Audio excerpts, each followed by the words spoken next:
All right, we are live. Let me know if the audio is good. Let me tweet out that I'm live.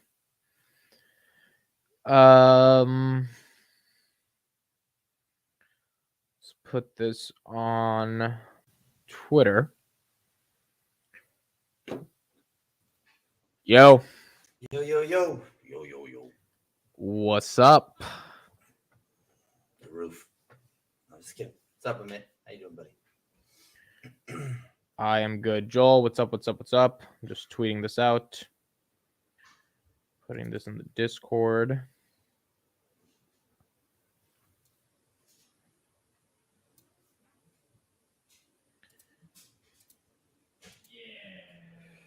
Joseph, what's up? Silver Mamba, what's up? Quarantine Quartet, what's up? D348, Dave Does. Hello, everybody. So we have another guest joining us today that they should be coming in a bit,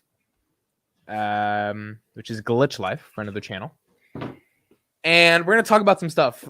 Gabe, the stock that we are about to talk about today, Cathie Wood bought another 900,000 shares of today. Oh, wow. So she is absolutely loading. I mean, she's been the amount buying of shares. The amount of shares doesn't matter. It's the amount of money, especially. And then what really matters is the percentage of that money from her overall capital, right? So and the reason I learned all this the hard way a long time ago when I was making moves on a stock, ADMA, Alpha Delta Mike Alpha, ADMA Biologics. They basically a blood company, and there was, I can't remember the name of the fund. This guy was like the god of all hedge funds. I forgot his name in biotech and stuff. But anyway, he was heavily invested, but he was heavily invested, and it equated to less than half of 1% of his total, right? So everyone would tout it as this huge whale is buying up, but I mean, yeah, he was buying a lot to you and I, right? But it wasn't a lot in the grand scheme of things. You know what I mean? So I'm about to check. It is of the flagship fund, it is about 2.82%. So it's the 18th largest holding. And then of the ARC-G fund, which is the genomics fund, this is a genomics company. It is, let's see, it is 3% of the fund, the top 13 holdings. Overall, about a little bit over 100 million shares. I'm very excited about today's stream. I really am. Really excited about today's stream because if we have time, I also want to talk about ZIM, Z-I-M. Okay. If we have time, obviously. Today, the meaning of it, I get it. Today was DNA, right? Yeah. And I'm excited to talk about that. But if we have time, I'd like to talk about ZIM as well. So until Glitch Life comes, who's like the main expert, they have a $45,000 position in DNA. I'll give a quick synopsis of it for people who don't know. I have some videos coming out soon on it, and then we'll let Gabe talk about the options play that he made on it this morning. No, not just options, brother. I wanna show people about the fundamentals and the technical analysis and the fundamentals and why this is such a prime time to buy, which it makes sense that ARC is buying, because when I show everyone how it literally doesn't make sense not to buy at these levels, I think that'll get people excited. Cool. So let me give a quick synopsis and then we'll get into that. DNA, Ginkgo Bioworks, and let me just say this first. First of all, none of this financial advice. No, don't invest because of me. This is just how I feel about it. I have not been more excited for a company since I discovered Palantir. Like, this is one of those companies I spent the past couple of weeks, especially the past weekend, literally listening to every earnings call, every investor day presentation before they went public, the interviews all the way from 2015, 2017, understanding how the CEO thinks about the company, what is the vision, and also tried to understand how they justified a $15 billion valuation with $150 million in revenue in September 2021 when they SPAC'd for like $11. Now it's a $5 billion valuation. Stock's about $3. Revenue's up, I think, probably 200-300% since then. But I really wanted to get an understanding of the company. Essentially, Ginkgo Bioworks and DNA is trying to do what Apple did with the App Store for apps for biology and for programmable DNA. So every DNA on our cells has programmable DNA. It's not zeros and ones, which are bits on computer code. It's ACTGs for some of the biology nerds that remember and studied ACTGs and the combination of those. All of that is programmable.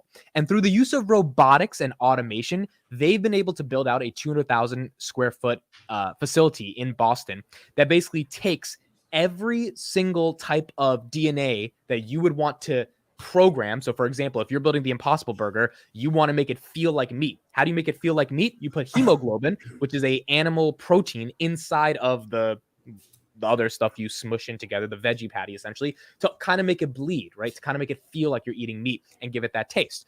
That is all programmable DNA, and that is synthetic biology. That is taking a piece of DNA, and instead of growing it, you duplicate it almost as if you're duplicating code on a computer. Now, duplicate code on a computer is super easy. You literally just type it. The cost is the cost of labor of someone smart typing it. But for DNA and programming it, it requires a lot of automation because it's physical. It's not virtual.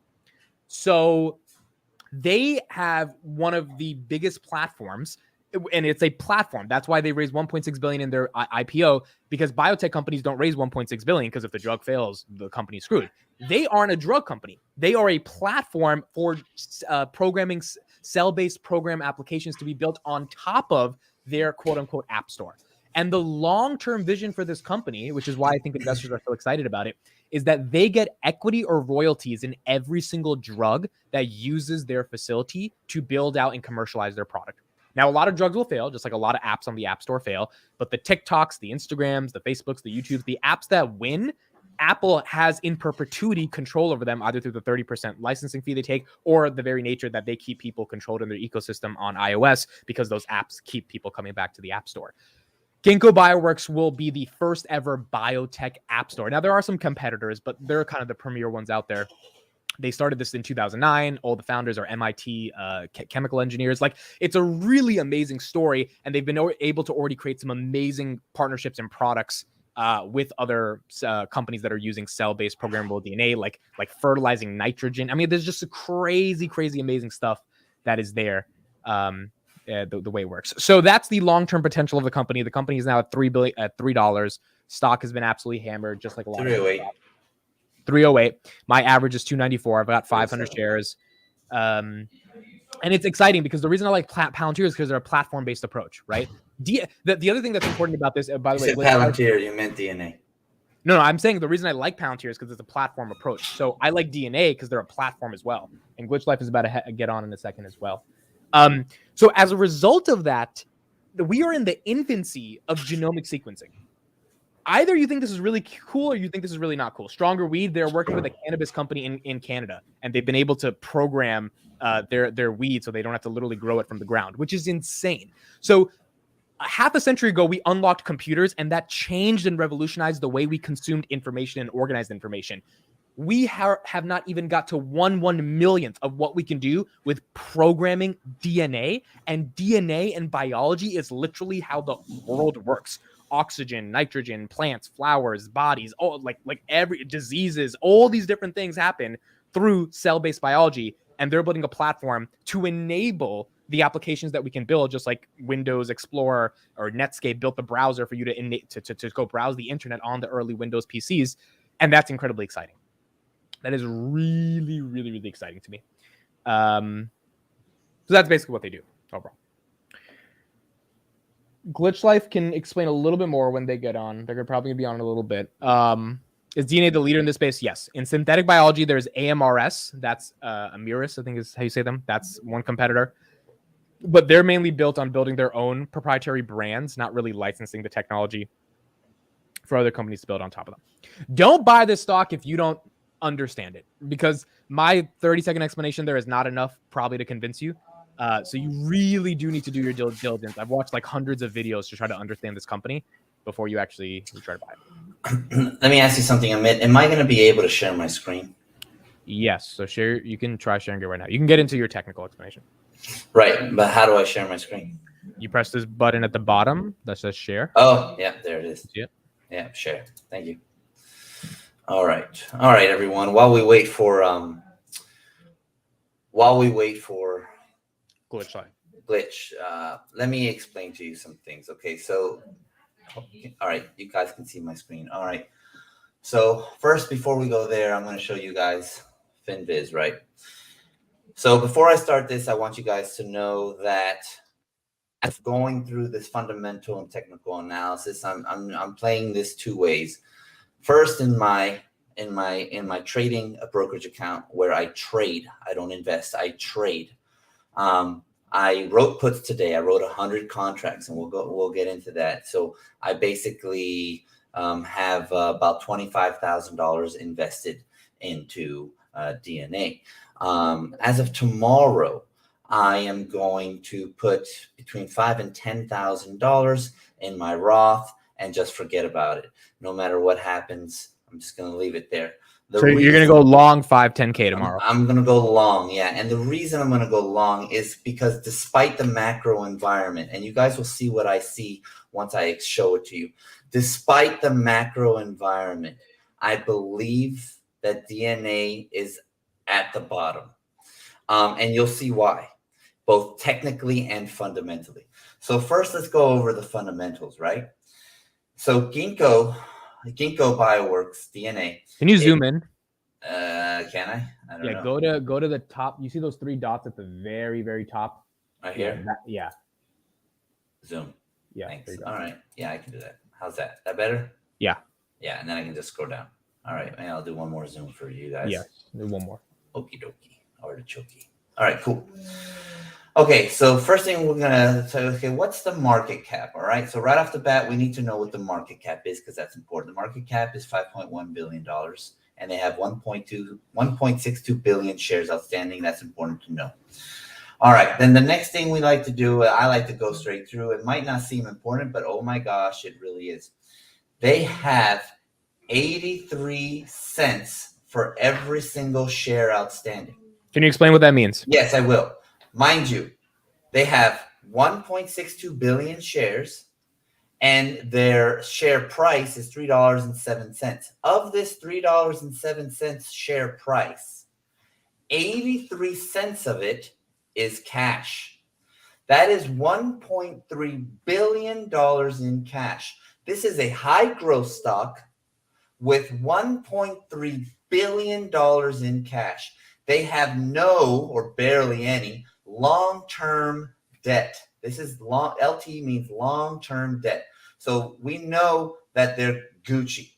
Price to book is another thing I look at. Now, this isn't like amazing, but for a high growth stock like this, in this part of its growth, this kind of opportunity doesn't happen often. Let's just put it like that. They have a price to book of 3.23. That means that their market cap, which is 5.10 billion, is 3.70 times their assets, right? So what does that mean? So their assets is like cash and properties or yes. or real estate, etc. So so what people don't understand is if a company ever goes to zero, and you're a shareholder and you stuck it through, you don't just lose all your money. If after they go to zero and they pay off their debtors first, which is why looking at debt is important, right? Then their shareholders actually get money. So that only matters if it goes to zero, and that'll come very much into play if we get enough time to talk about Zim. But Zim is secondary to DNA today. So even though it's most likely not going to happen, it's just good to know. Glitch Life, welcome to the stream. Gabe is just talking through the technicals. We'll talk to you in a little bit. Okay. Cool. Hi, Glitch. It's just good to know the price to book, right? And I'm not going to take too long. I'm going to try to be as succinct as Oh possible. no, you're good. You're good. We got to understand. We want to understand why you're so bullish on the thing you wrote. So those are the main metrics. It's the amount of cash. Okay, the amount of cash. The price to book, which is pretty good. But now I'm going to show you this. And if you don't know about this website, put it on your favorites after the 14-day trial. Buy it. It's worth it. It's absolutely worth it. Okay, this is called Stock Unlock, stockunlock.com. And I love it because it puts everything I need to know just really quick out there. Okay, so now I'm going to go to financials. I'm going to show you some other great stuff about DNA. So like all these things are good, and then I'm going to go to insights. But the main thing I want you to know is the health of the company. Current ratio. And I'll read the question mark for you so you can get the official meaning. But the current ratio of 11.4 is amazing. We know that they have $1.3 billion, right? But if you didn't know that and you had this number, this means that DNA has more than enough money to meet all of its criteria to stay in business for a long time. Because remember, they have no PE ratio because they are operating at a loss. So when a company you like is operating at a loss, you want to make sure that they're healthy enough to keep doing work, so that they don't have to do any like cash raises. It's why does that number 11 give us that analysis? Right. So here, I'll instead of giving you my words, I'll let you guys read this. I'll read it as you read to yourself.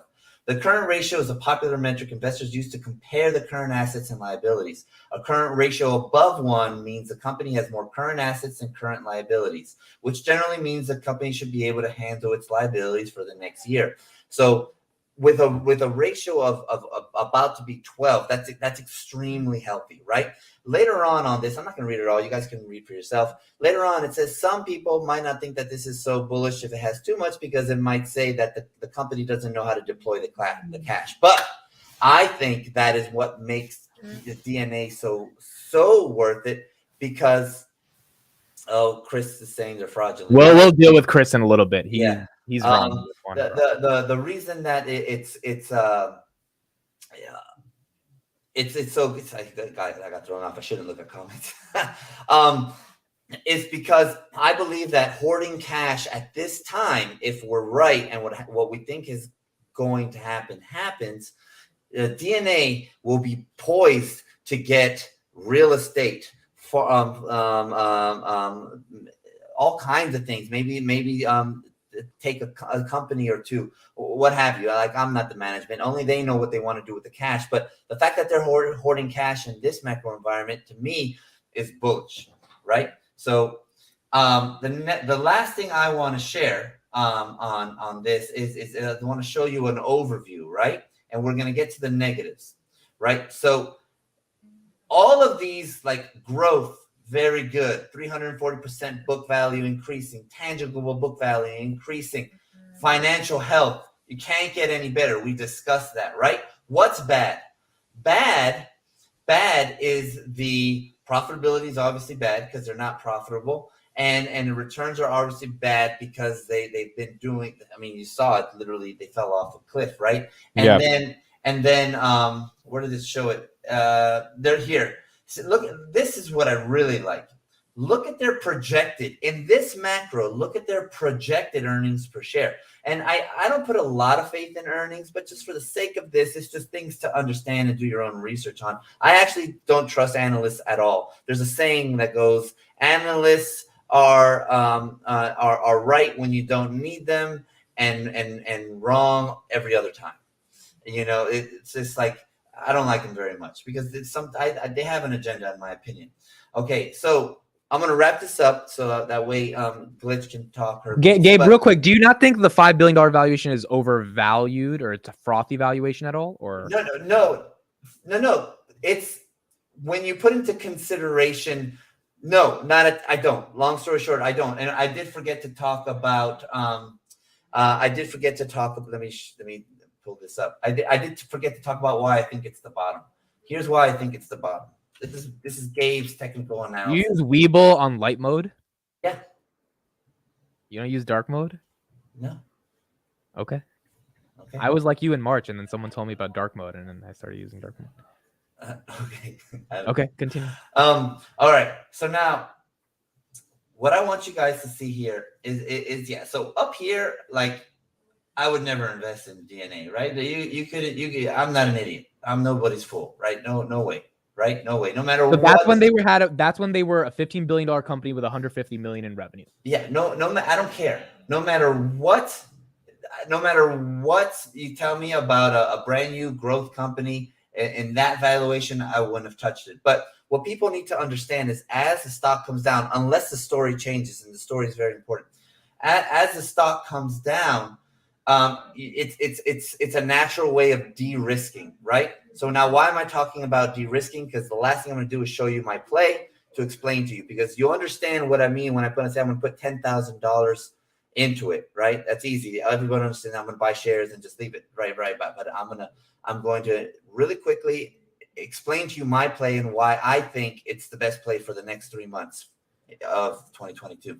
So long story short, because I don't want to get into the weeds, this pattern right here, when we broke this low, when we broke it over here and we got to the all-time low of 209, the fact that, when was this? This was, what date is that? I can't see the date because it's down there. Oh, January, February, March, April, May. It was May. In May, when we hit the low, we hit a higher low every other time. We never even came close to touching it. So this kind of sideways motion means something. And what it means is that the buyers and the sellers in a horrible macro environment do not want to go lower than this. Wait, so why is that the case? Why don't they want to go lower than this? Technically speaking, they do not want to. That this is the floor. Think about it. We're in a horrible macro environment, and this low has never been surpassed or gone lower than this low. Right? It's never been broken since May. The $2.09 for you. Right. So in my technical analysis that I think I'm pretty good, I've made money because I think I'm pretty good.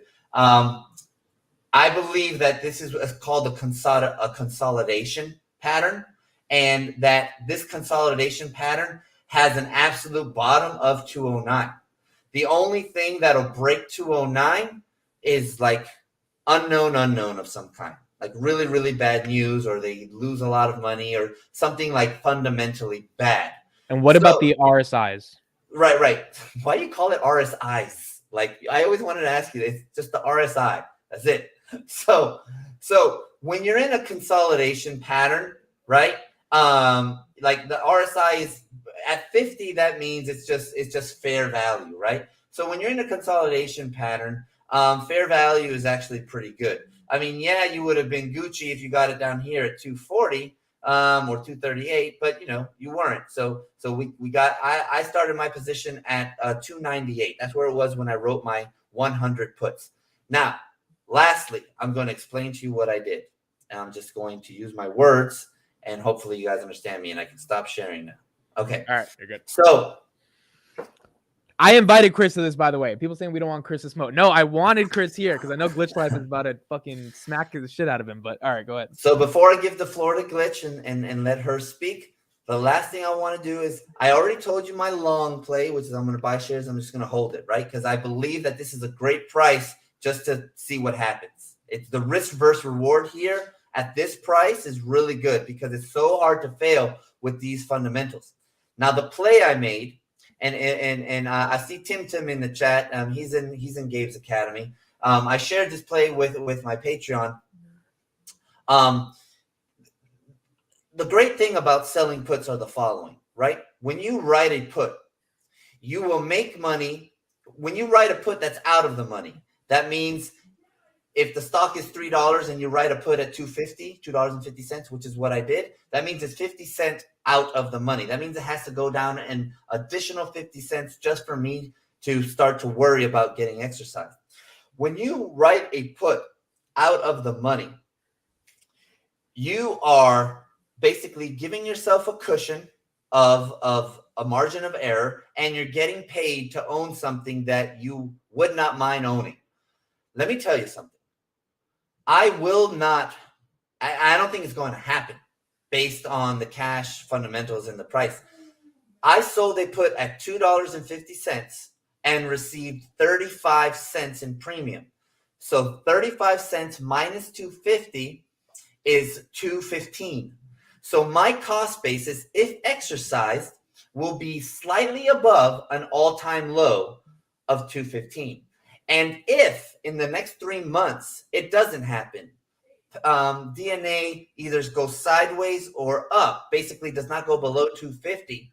Listen to this. In 3 months, Amit, I will make almost 15% on my capital. That's a 15% return on capital, and that's only in 3 months. So if you analyze it, 3, 6, 9, 12, that's 60% annualized return on investment. Right. And that's the kind of things we go over in my Patreon. And thank you for listening. I know I talk a lot. Appreciate it. Okay, so Glitch Life, I'm going to introduce you with this comment. Chris Patel says, business model that's dubious, will be dead money for a long time at best, or go bankrupt when finally revealed to be the next Theranos. Hold on, I got to say something, because this guy said a great thing. I must say it. Arnon said, this goes against your belief that the market will crash at the end of the year. I'm glad you said that. First off, you've changed your belief, and we'll talk more about your macro. But even if that is the case, listen, you can only throw so much shit at the fan, and then sooner or later you run at shit, right? Or you run out of shit, I should say. I'm telling you, fundamentally speaking, this can't go lower unless there's an unknown that I don't see. Or I'm telling you, when the technicals line up with the fundamentals like they do here, it takes an external power of some kind to bring it lower. And okay, I'm done. Thank you. Okay, Glitch Life, you have a $45,000 position in this company. What was your response to Chris's comment? Oh, sorry, you're on mute. Okay, go ahead.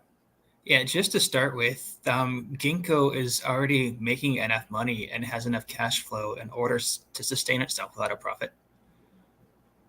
So they're already break even with their biosecurity.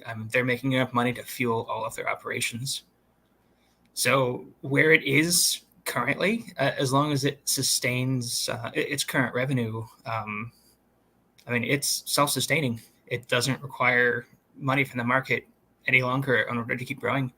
And it has that $1.5 billion pile of cash that it raised. So it has enough money currently to fuel its current operation for like 5 years, at least, at a loss.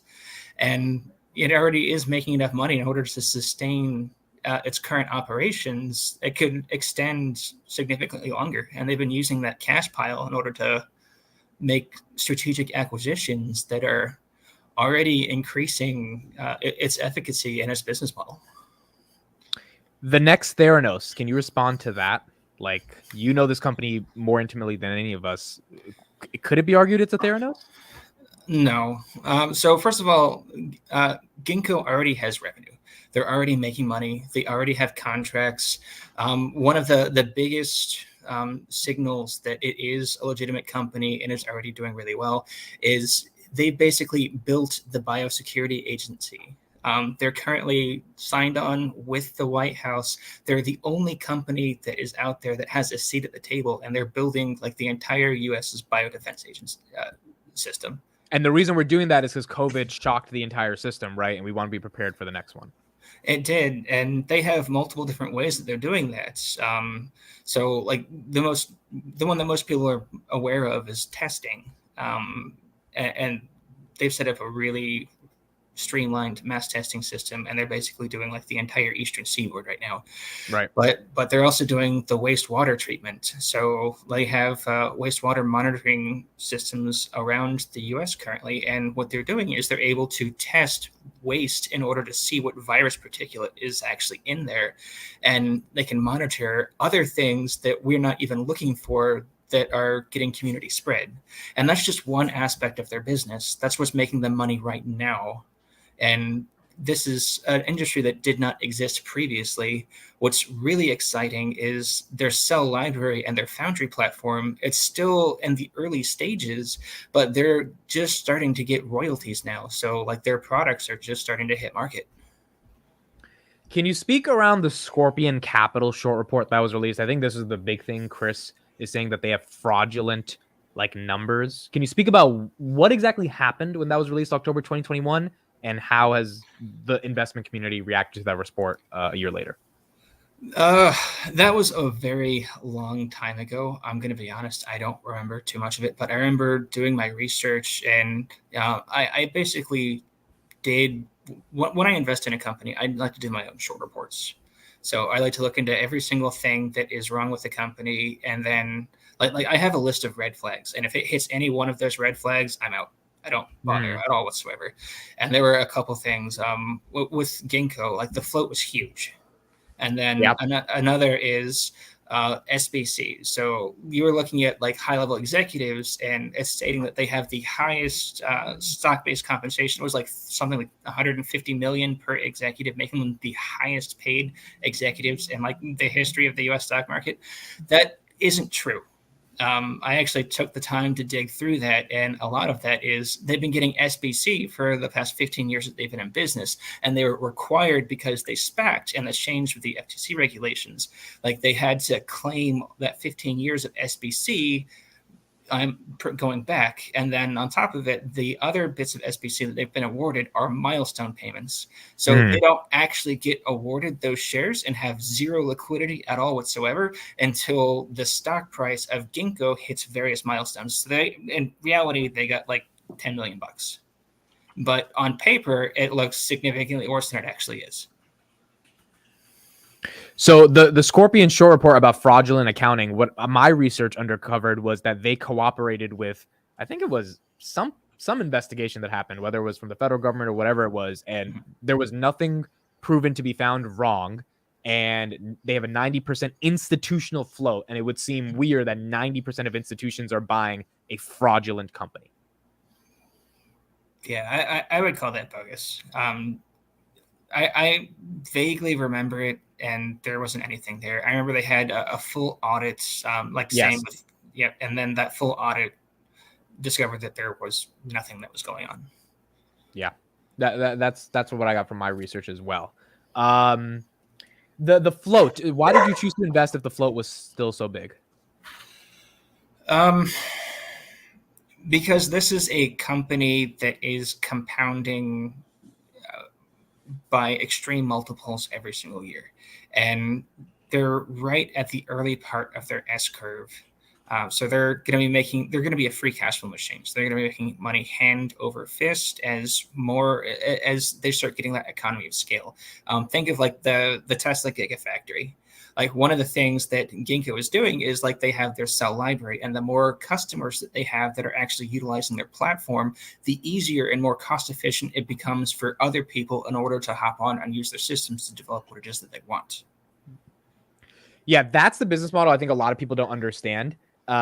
They take equity or royalty in companies downstream that use the platform. So it costs about $5 to $10 million to start a biotech startup. That is not doable for most people that want to do programmable DNA.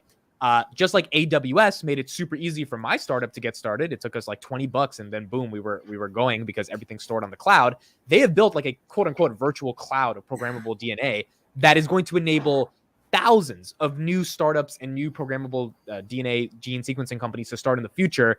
A lot of them, I'm assuming you agree, will probably fail, but the ones that win and they have an equity stake in, that is what I think is very attractive to a lot of investors, that kind of AWS approach at the end of the day. And what most people also don't understand is that it's risk-free for Ginkgo. It really is a completely risk-free business model for them because they get that royalty, but they also don't take on the cost. Let's say like a pharmaceutical company is wanting to develop a new molecule that they can test in a drug. I mean, that could cost like $50-60 million over like the life of, the creation of that drug, including the testing. With Ginkgo, I mean, they're doing some of that research for them and helping them build that molecule, and they get the royalties off of that what they develop, but without like the $60 million cost. So it costs them next to nothing. Glitch, I just want to say something. Like, and as the chat is kind of alluding to, nothing is risk free, right? And that's why I am such a proponent for starting a position at this valuation, because it's de-risked so much. Now, right, you can have the Chris's of the world and everyone else who believes word for word every short report. Like, I have been through this rigmarole, and I pay zero fucks to those things because well, not zero, but you get my gist. Like, most of it is hyped to one extent or the other. Scorpion made a fuck ton of money shorting it. Like, let's be honest. Right. Listen, analysts have agendas, shorters have agendas. It's all agenda driven. So at the end of the day, can you really trust and that person or that entity is being genuine? No, of course there's disingenuousness in their actions. That's just human nature. But also, wait, I don't get this comment by Chris. Bro, you can't pay your customers and then look at growth because the customers are paying you. Two things. One, they get Foundry revenue. Foundry is the name of their process they use to actually be able to build out the molecule. So they're getting revenue from actually building the drug for some customers. For some, they're not. Number two, it's not you're paying the customers, they're paying you. It's you have given them a service in exchange for an equity stake. And in the future, when they commercialize the product, the equity stake pays back dividends because you took on the risk of building their product. Amit, Chris is very intelligent. I know that for a fact, and he sometimes has some good arguments. But he's also the person that says that people go to Palantir to leave it and grow something bigger. That Palantir, you know the argument. I'm not even going to say it anymore. But you know, when someone has almost like a mad ex-girlfriend vibe, and just like everything that you do is like, you're the worst and blah blah blah, you know, at some point you start to tune it out. I don't know why that animosity comes to DNA. Maybe he just also is tracking this company in some kind of form or fashion, or maybe he lost money. But the facts of the matter is, and I'm not trying to take Glitch's stage here, is that all the people that are saying nothing is right, nothing is risk-free. But I did my piece to equate, to show you how de-risked this play is. And it's a play because if you're in for the long term, yes, it can go to zero. But what I mainly wanted to highlight was the next 3 months. And that's it. I'll just leave it there, and I won't interrupt anymore. Thank you for allowing me to talk. And Gabe, just to be clear, when I say risk-free, I don't mean 100% absolutely risk-free. It's not you put money into it and you're guaranteed to get a return, because nothing, you're correct, nothing is absolutely risk-free. When I am speaking, I try and go use like broad-based terms. Don't take me 100% literally. Yes, no one should buy this stock after listening to this. This is an analysis, just like every video on YouTube is an analysis. I feel like it's stupid for us to even say don't buy because of this video. If you buy it, then you should like the stock. Glitch Live, I have another question for you. So when did you find out about Ginkgo Bioworks? So I found out about Ginkgo Bioworks probably in about, I think, 2016, 2017. And how did you discover them? So Times, they have an Innovator of the Year list that they put out every single year. And I'm always interested in technology, especially biotech and pharmaceuticals, because I've been following pharmaceuticals for a long time, and there's a lot of things that is really interesting in that space. And Ginkgo was on that list one year, and I started doing my research and then just paying attention. And like when they went public and they SPAC'd via one of Chamath's SPACs, and I mean, I started DCAing in day one because it is a company that has been growing exponentially over a period of time. And I put money into Ginkgo every single month. I don't care what the valuation is. This is one of the things that I want to hold for, 15, 20 years, because like to me, Ginkgo Bioworks it really is a pick and shovel play on the next industrial revolution. Yes. So it doesn't matter who wins, Ginkgo is going to rise. Okay. What are your thoughts on Jason Kelly as a CEO? I love Jason Kelly. I love this guy too, man. He's fantastic. Gabe probably hasn't watched any videos of him, but I've deep dived into him. This guy was literally like talking in my ear for the past 2 days. I do not get scam vibes from this guy. I get a guy that knows what he's doing, like an MIT chemical engineer that's been doing this for 12 years. He understands business, which shocked me so much. I was like, how does this guy understand business when he's a PhD in chemistry? And he seems like the ability for him to communicate to average people what they do, this like app store approach, is phenomenal. And I think it's allowed investors to really understand their long-term potential. So, and that's why, we're going to go back to Palantir just here for a brief second. Like, my biggest issue with Alex Karp is he's not clear when communicating with investors. And then I look at someone like Jason Kelly, and Jason Kelly, he says, this is what we're doing. This is why we're doing it. This is what we expect to happen. And like, his metrics are always clear. Nothing changes. The slide deck is always the same. You always get to see the metrics. You can track what the company is doing from point A to point B throughout its entire life. Like, there is nothing vague. There's nothing hidden. So it is like one of the most transparent companies that is actually out there. Okay, and Chris says, and Elizabeth Holmes was from Stanford. Don't let pedigree for you. Chris, you got to dig in a little bit more. All right, let's watch 2 minutes from their investor day, and then I want to switch to some of the macro on Gabe. Scott, we're going to get to your super chat in like literally a couple minutes because it's a macro question, and Gabe will be all over that. And I have one more question for you, Glitch, after we watch this. So let's take a look. This is like a 2-minute clip, them asking them about the business model. Science. Everyone is waiting to hear the business revenue potential as opposed to the science behind Ginkgo. And then Costa Michaelidis says, so I'm going to give you 30 seconds. Let's see if you can waiting to hear from Ginkgo. And then Costa Michaelidis says, can you cover the basics in your own words? What does Ginkgo sell? To which customer? For what cost? Like, what's the business model in a couple of sentences? So I'm going to give you 30 seconds. Let's see if you can do it there. Awesome. I love it. So the core idea behind Ginkgo is cells run on digital code in the form of DNA, kind of like computers run on zeros and ones. Cells run on ATCs and Gs. Because you can program them, we should expect there's going to be app developers, right? Folks who want to program cells to do new things, take those to market, make money doing it. Ginkgo, simply, we're an app store, right? We provide tools to folks that want to program cells to do new things to make it easier and faster for them to do it. And then we help them bring those cells to market. In exchange for that, they pay us. They pay us both while we're developing the cell, and we get, just like you would in a mobile phone app store, we get a piece of the value of the app. And that's how we make money. That was pretty close to 30 seconds. I'll give it to you.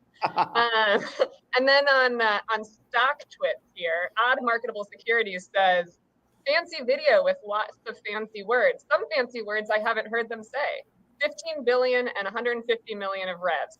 They're doing a lot of talking to not address the elephant in the room. So let's address the elephant in the room. How do we get to a $15 billion valuation with 150 million of revenue this year? Yeah. So this comes back to, I'll touch on this app store idea again here. So there's 2 ways we get paid. We get paid while we're developing a cell for a customer.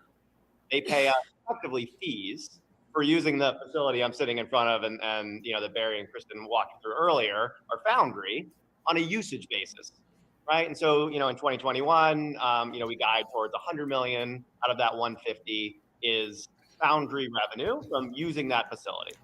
Okay. Straightforward to understand. The App Store side of the business, though, ultimately, we are going to get a piece of the value of those program cells for customers back to Ginkgo. And that's a new idea in biotech. It's actually been a very, very successful business model in tech. But in biotech, you haven't really seen it. People tend to develop their own apps, right? If you're, a Genentech or a Roche, you've got a drug, you own that thing 100%. You're really a product company. Well, Ginkgo's not a product company. We're a platform. And so when these apps get developed, we get a piece either through royalties or through equity in the companies that are developing those applications. And that comes back to us in the long run. Right. So in the near term, that's not where the revenues are coming. But over time, as those apps go to market, that's going to be, in my view, the lion's share of the value of the company. And that's not included. If you look at our projections in the financial model, you and Mark walked through this in the video, that's all Foundry revenue. It doesn't include that value coming back to us through royalties or equity in the applications. And so, if you look at our numbers, we ended last year with 48 cell programs like that. We're adding 23 new programs this year, 7 just in the first quarter. The rate we're adding these is going up dramatically. And when you see news, for example, last week, Motif Foodworks announced a more than $250 million fundraise. That's great news for Ginkgo shareholders because we have, a good chunk of equity in Motif because they're an app developer on our platform. When Kronos says they're going to market with a cannabinoid, that's good news for Ginkgo, right? And so that's the part of it that ultimately is justifying the $15 billion valuation. It's really where the majority of the value of Ginkgo is going to come from in the future. So that 15 billion was justified. Glitch will go glitch up in a second, without taking into account the downstream revenue, just the foundry revenue. Now it's at a $5 billion valuation, and they have increased a lot more than that, and the downstream revenue opportunities are still pretty big, right? Go ahead, Glitch. Two comments just in regards to that. Those are two of the products that they brought to market. So Ginkgo develops heme for the plant-based food company that they spun out, and that basically allows their plant-based meat to bleed, which is fantastic. And Right. then they did that project with Kronos where they're actually able to program cells in order to create cannabinoids as a byproduct using their foundry program through, I think, the fermentation process. Right. And those two things that you mentioned, I think, answers this comment by Artis Shear. I think this guy comparing biological system applications to applications in the world of the bits is aggressive salesmanship. So there's two things here. Either you think that's super, super way out there, and like you think the company's a scam, you think the CEO is a scam, and you're like, this is just too much of a stretch, or you have the belief, and you know, this is subjective. This is up to how you think of investing, that we are in the infancy of genomic sequencing, that there are going to be more Impossible Burgers doing way cooler things than just blood, fake blood in your burger, but like actual stuff that solves global problems, like getting rid of carbon emissions, which is a project they're doing around nitrogen that Glitch Life I know you know about. And that is going to lead to massive levels of just growth beyond measure in all these other different companies that now have the ability to program DNA. I think the reason he compares it to applications in the world of bits is because that's the only way people understand this stuff. Like if he said you can program stuff on our cells, we have trillions of cells literally in our fingers. Like it doesn't make any sense. But to be able to say, hey, zeros and ones in code is like ACTs and Gs on DNA, and that they're both programmable, one is virtual, one is physical, that helps people at least understand the concept a little bit. I mean, listen, I gotta say something. Like these kinds of streams for speculative companies happens all the time. They're a dime a dozen, right? And people, mostly bullish, talk about why this and that and the third. This stream that we're doing right now, whether people like me, don't like me, whatever, I know what I'm talking about. I have seen this play out before. And since that Zoom call, they have shed 66% of their market cap. Okay? And the fundamentals as far as health of the company are intact. Okay? I haven't done a deep dive like you and Glitch, but I can read numbers very well. And the reason that this stream is so important is because technically, which a lot of people don't know how to do either, they don't believe it or whatever, technically, this is a really good entry into a position if you do want to invest, right? And it's also a great entry if you want to write a put. So from the trade perspective, but from the investing perspective, it's so good. And I haven't even done a deep dive. I don't know as much about it as I know about like Netlist or Palantir or Tesla, right? But I am going to add DNA just simply because the risk is worth the reward, the possible reward here. It's technically and fundamentally, this is great. And everyone who is negative, to include Chris, right? I would love to like in 3 months, 6 months, whatever, we see where it's at, if it's up or down. And then, you know, we just send a whole bunch of I told you so cupcakes to that person and say, and it might be down because none of us can predict the macro. Like that's why this is not advice or anything. Like the macro could destroy everything. So we all can predict it, but will we be right is the question. But again, not to talk too long, fundamentally and technically, everyone on the sidelines, this is a good play. It's a very good play, and I just want to bring that is up. Gabe's opinion. So yeah, it's my opinion. Blah blah blah blah blah. Glitch, what do you think of? Go ahead, Glitch. Go ahead. Whatever you're gonna say. No, go ahead. What about AMRS? How do you feel about them? Amherst, they're not really a competitor. Amherst is trying to build their own things, and I think they pivoted recently in trying to do drug discovery. They weren't able to make money, and now because they're trying to do their own stuff in-house, they're starting to hemorrhage. I'm not particularly bullish on them. I understand why some people like them because they were like the biggest competitor in the early stages to Ginkgo, but it's not something that I have any particular. So you haven't seen Premier Cell programming applications choose Amris's facilities, I guess, versus DNA's, basically? Not recently. I looked into them a couple of months ago, and there wasn't anything that was interesting there. Okay. And Amris, I also know when you say they make their own brands, they're trying to like make proprietary like products that they can then sell, right? Whereas DNA only wants to be the platform at the end of the day. Mm-hmm. And like DNA has a much more, I mean, it's a much better business model. Yeah. And like they what DNA is doing is like they're building a really, really strong moat, because other companies, you can create another synthetic bio, but they'll never be able to actually catch up to what DNA is doing. So you can't just create a new company with good funding and do the exact same thing. Yeah, I agree. Shout out to Ardashir as well. He just texted me. He said, very lively chat. Thank you, Ardashir, for being in the chat as well. Appreciate it. Yeah, go ahead. And I wanted to go back just a little bit, because there's someone that was asking in chat about how DNA is solving real world problems. There is one thing that they did most recently. When Pfizer was building the COVID vaccine, they were having some serious supply bottlenecks and getting the stuff that they needed.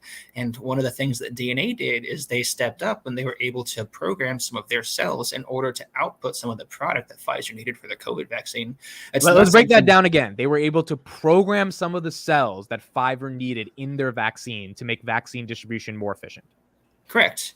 And it's one of the things that they get no credit for. I mean, it's barely in any media at all whatsoever, but they were able to do that real world application, which has affected everybody.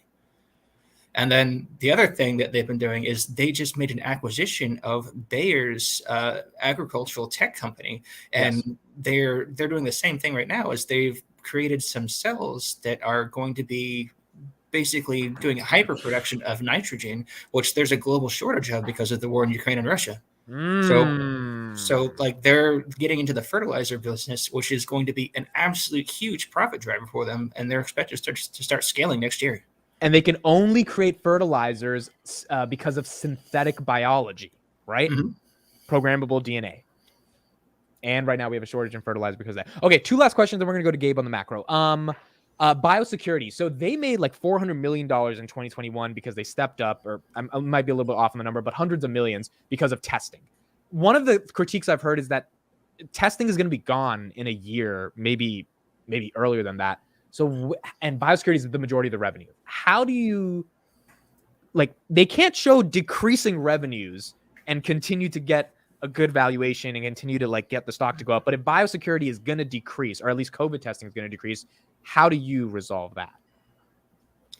So I don't have an answer for that at this moment. That's one of the things that Jason Kelly has communicated very clearly, is they don't know what their biosecurity is going to look like in the future. So they've been guiding very conservatively in regards to that. What I can say is with different programs that they've been launching in order to like the wastewater treatment, them getting into the White House, them being like put as the essentially the head of developing the U.S. Biosecurity Agency, whatever is going to happen, because they've been doing so well, my assumption is that they're going to get a significant piece of that pie, because they're building an entire industry that did not previously exist, which is biodefense. Correct.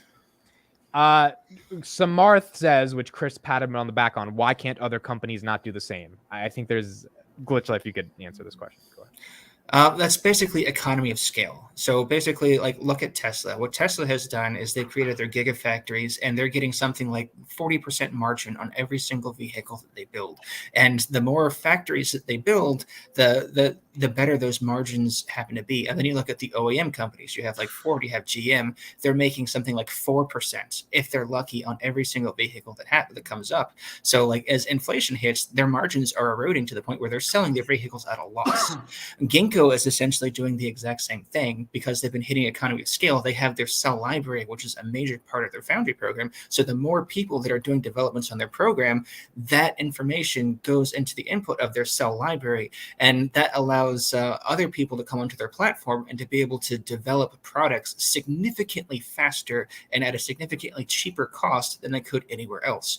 And what Ginkgo has been doing is they've been, during like this market downturn, they've been strategically acquiring every single single major cell library that they've been able to find. They picked up one in Sweden just recently. They picked up one in the US just recently, and they're adding that to their platform in order to make it even more efficient and quicker.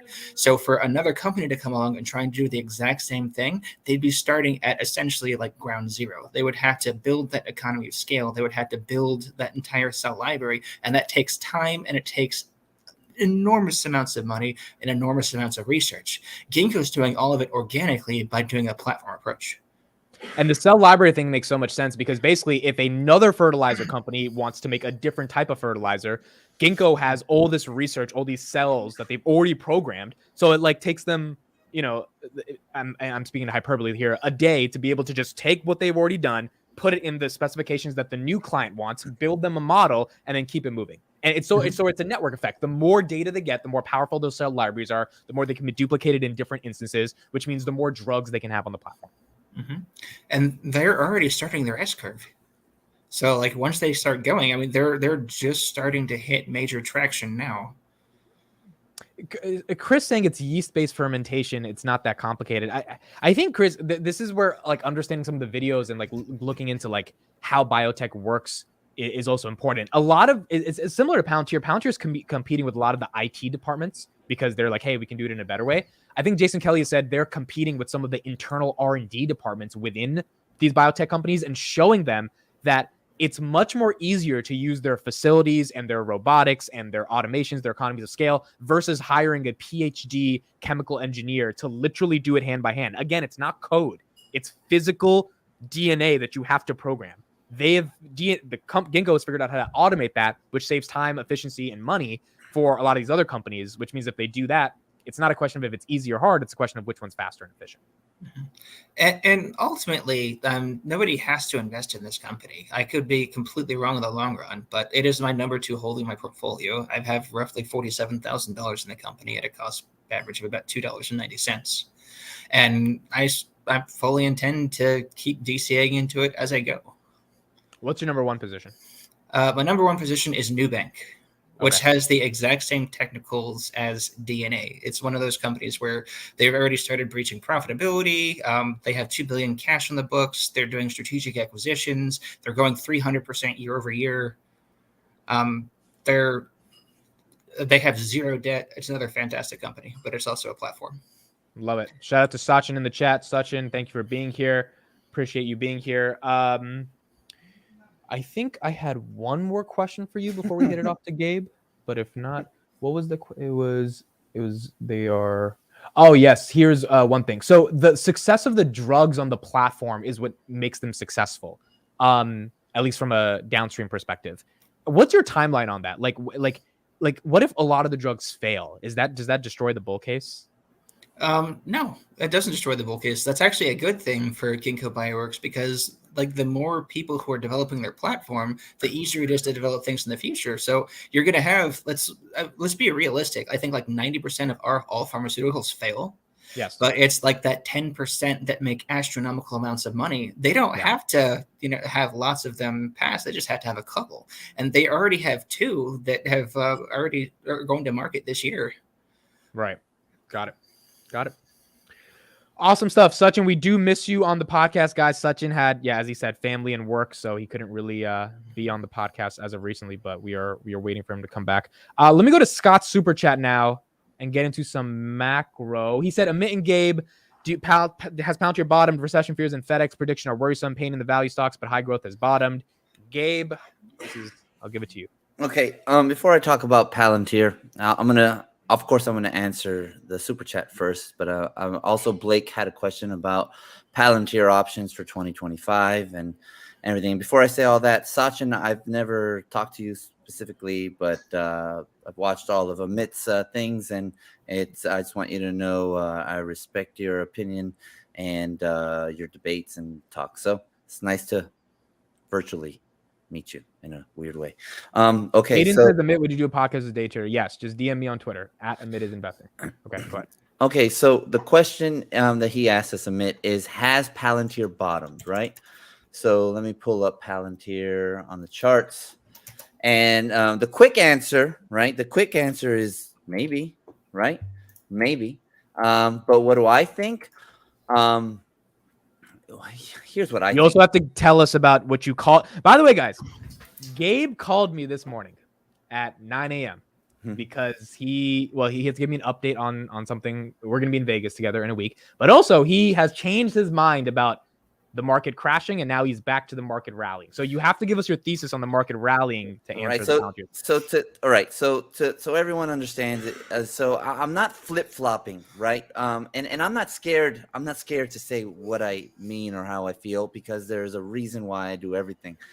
The technicals and the data as I get it say something or scream it, right?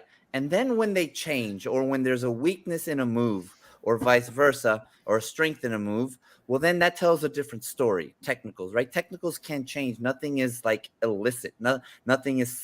It's called a soft support or a strong support, but it's not called a unbreakable support. You understand what I'm saying? But anyway, I digress. At first, I was okay. The lows of 2022 are in. We're gonna rally to the end of the year, and then some crap happened, and the charts were screaming something, and I said, okay, we're gonna try a rally. It's going to fail, and we're probably gonna see lower lows in 2022, and then we're going to rally, and then we're gonna get the recession, right? And then the last week's descent was very, very weak and failed to bust through a critical level of support, which is good. It's bullish. So long story short, and by the way, on the 21st, we have the FOMC. And if you didn't know this, so the fact is, look it up.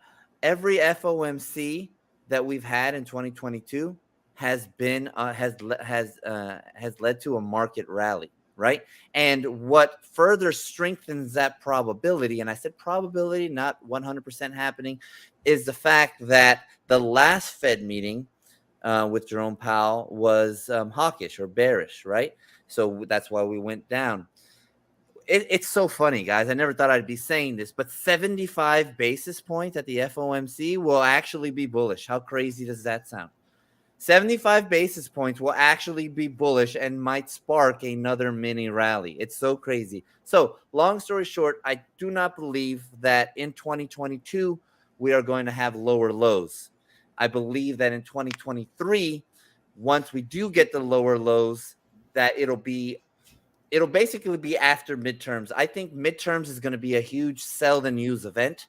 So many things are propping up this market. The main two is the FOMC meetings and the midterms that are coming up. And I believe the midterms, if anyone understands what that means when I say sell the news event, I believe midterms is going to be a sell the news event, and there'll be nothing else propping up the market. And then I think whatever is going to happen is going to happen. I'm not Nostradamus. I don't know exactly what's going to happen, but I really think something is going to happen.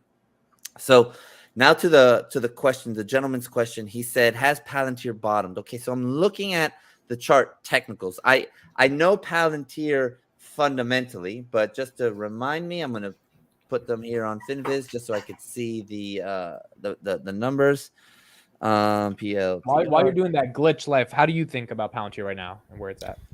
I'm still bullish on Palantir long term. I think that it can likely go a little bit lower than where it is now.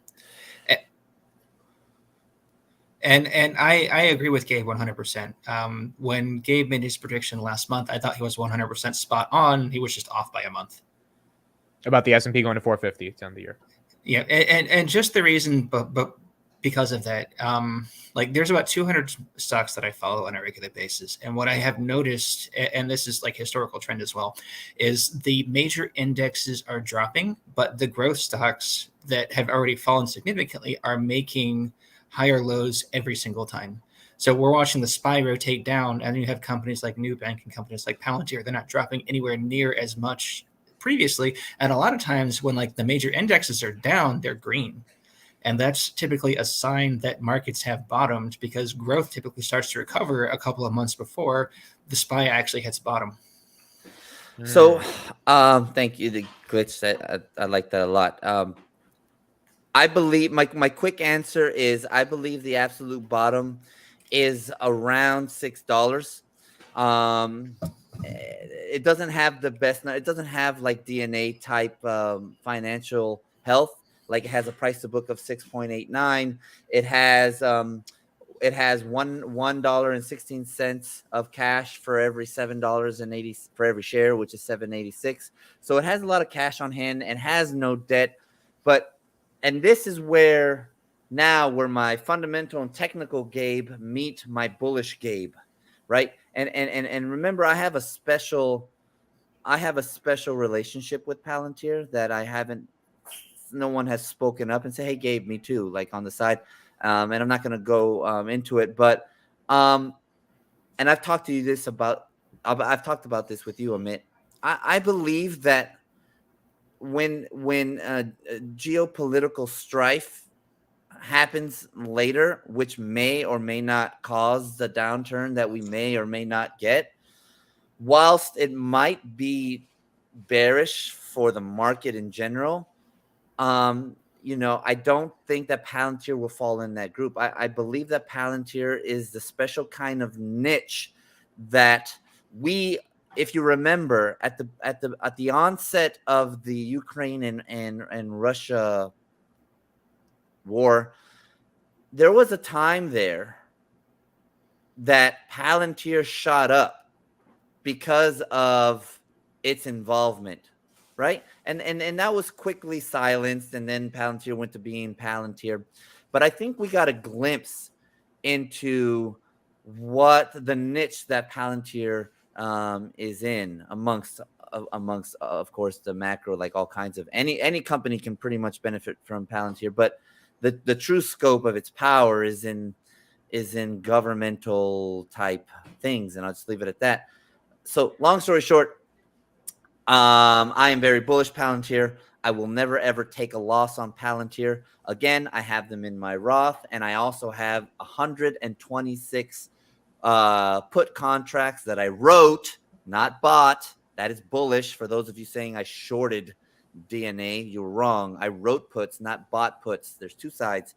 When you buy a put, you have to buy it from someone who writes it. The person who writes it is giving the person who bought it the right, but not the obligation to sell the person who wrote the put their shares. But anyway, I see you breathing. How do you feel about CPI, Gabe? And how did it affect your macro for the next 4 months? Yeah, CPI data. I just think it's in one word, cooked. That's all I'm gonna say. Like bacon? Cooked. That's all I'm gonna say. Yeah, like bacon. Cooked, and that's it. We're gonna leave it at that. What does that mean? It means fake, Amit. It means fake. Why does it mean fake? I'm not getting into that. No. Not getting me. You're not getting me. But my macro thesis is what I told you earlier.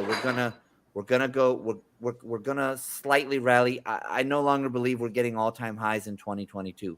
Although I thought before that was a possibility, it's less than 5% in my mind, which counts for very little because. But you think inflation has peaked, which means we're gonna.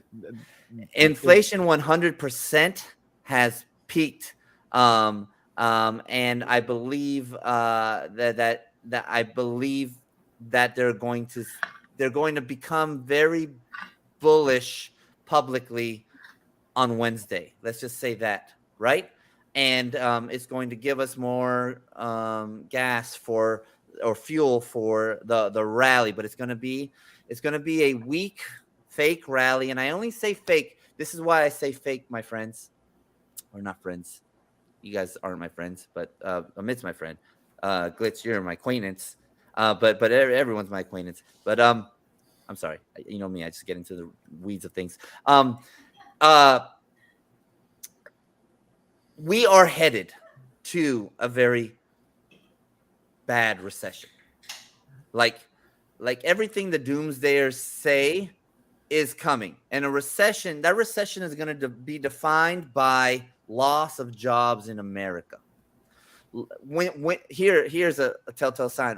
I want you guys to pay attention to gold, because one of the trades I did and then shared with my Patreon group was it's a gold miner play, and the ticker symbol was literally gold, and it's Barrick Gold Miner. I believe that gold is literally at its bottom or near its bottom, And the way we played it is with a synthetic long, which means we bought a leap call, right, at less than 33% of the share price that expires a year or more away.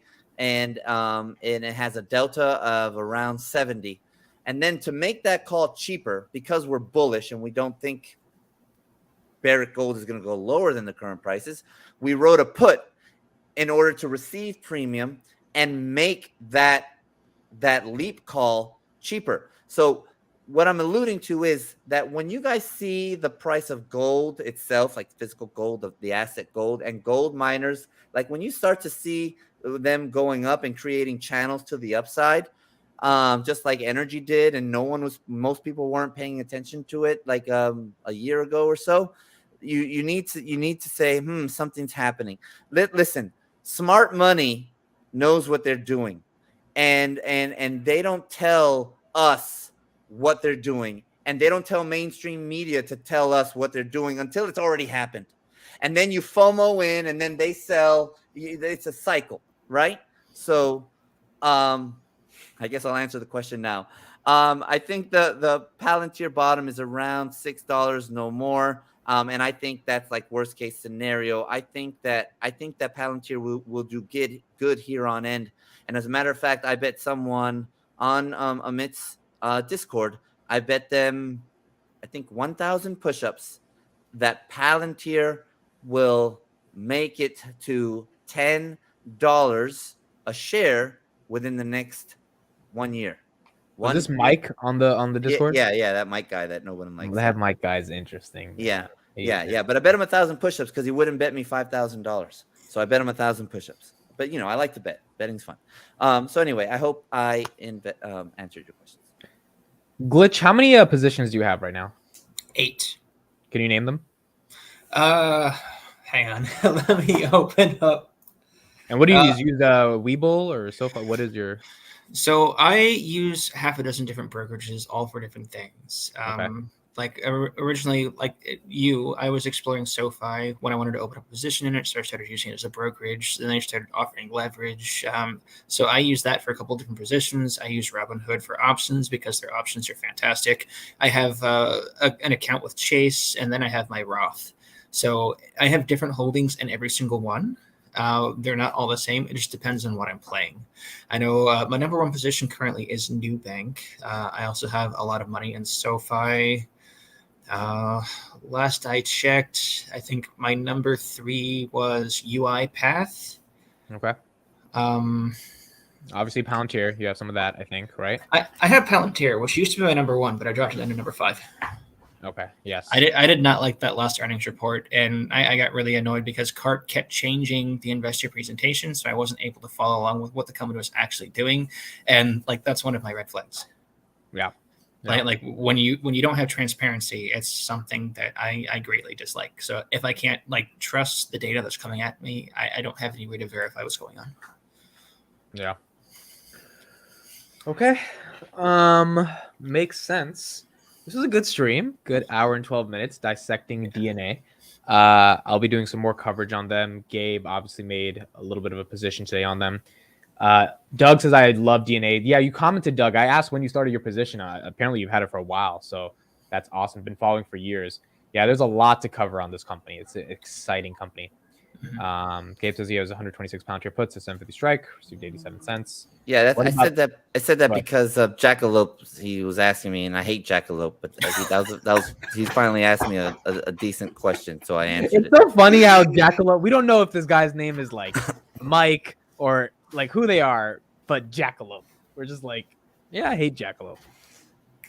I like you, Jackalope. You guys are probably not old enough, but Jackalope was a character in some show when I was younger, and it was actually funny. So I'm sure that's what Jackalope named it after. But Jackalope, to answer your question, I wrote 126 puts on Palantir at a 750 strike that expired December, so in 3 months, and I received right under $1. So my cost basis will be right above $6.50 if exercised, but I'm not going to get exercised. So, yeah. Glitch, can you talk a little bit about last thing, the 90% institutional float? Cathie Wood bought another 1 million shares today. Why do you think institutions are excited? What do you give any weight to that at all? That's a fantastic question. Honestly, I don't have an answer for you.